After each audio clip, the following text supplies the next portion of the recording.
आसला पाणीपाग को नहीं वर्तमान रो अपडेट सृष्टि हैला घूर्णी बलय 24 घंटे नेब लघुचाप रूप एही सब जिले में प्रबल वर्षार रही संभावना। तेज भिडियो को आरंभ करने पूर्व सब्सक्राइब करनियंतु ओडिया टीवी दुनिया को एवं पाखरे आसुथिबा बेल आइकन टी प्रेस करनियंतु। तेज थाईलैंड उपकूल में गोटे घूर्णी बलय सृष्टि होइछि। यह धीरे धीरे दक्षिण अंडमान सागर आड़कू गति करिबार संभावना रही। एहार प्रभाव रे आज गोटे लघुचाप क्षेत्र सृष्टि होबार संभावना रही। धीरे धीरे यह पश्चिम और उत्तर पश्चिम दिगरे अग्रसर हो पारे। तेबे 15 तारिख बेलू पूर्व केंद्रीय बंगोपसागर और तत्संलग्न दक्षिण अंडमान सागर अंचल में यह अवपातर रूप नेबार संभावना रही।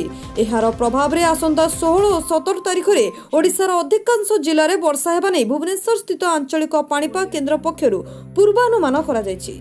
सेपटे दक्षिण बंगोपसागर सृष्ट अवपात दुर्बल होई एबे लघुचाप रे परिणत होई तमिलनाडुर उपकूल और आभ्यंतरीण अंचल में सक्रिय रही। ସେହି ଅଞ୍ଚଳରୁ ଗୋଟିଏ ଟ୍ରଫ୍ ଲାଇନ୍ ଓଡ଼ିଶା ଯାଏଁ ଲମ୍ବିଥିବାରୁ ଏହାର ପ୍ରଭାବରେ ଓଡ଼ିଶାରେ ବର୍ଷା ହେଉଛି।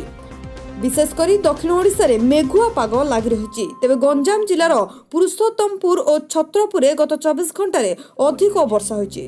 ଆଜି ଏବଂ କାଲି ଦକ୍ଷିଣ ଓଡ଼ିଶାରେ କେତେକ ଜିଲ୍ଲାରେ ପ୍ରବଳ ବର୍ଷାର ସମ୍ଭାବନା ନେଇ ୟେଲୋ ୱାର୍ଣ୍ଣିଂ ଜାରି କରାଯାଇଛି।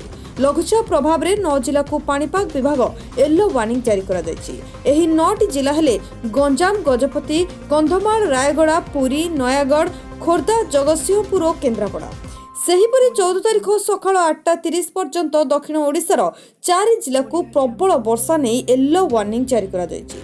तेबे एहा सह 14 रु 17 तारिख पर्यंत उत्तर और उपकूल ओडिशार जिला गुड़िकरे घड़घड़ी वज्रपात सह वर्षार रही संभावना।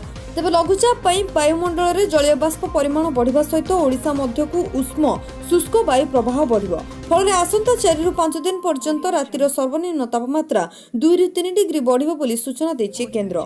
प्रबल वर्षार संभावना नहीं पाचिला धन को सुरक्षित स्थान को नहीं जिबा लागि चाषी माननकू मध्य परामर्श दिया जायछि।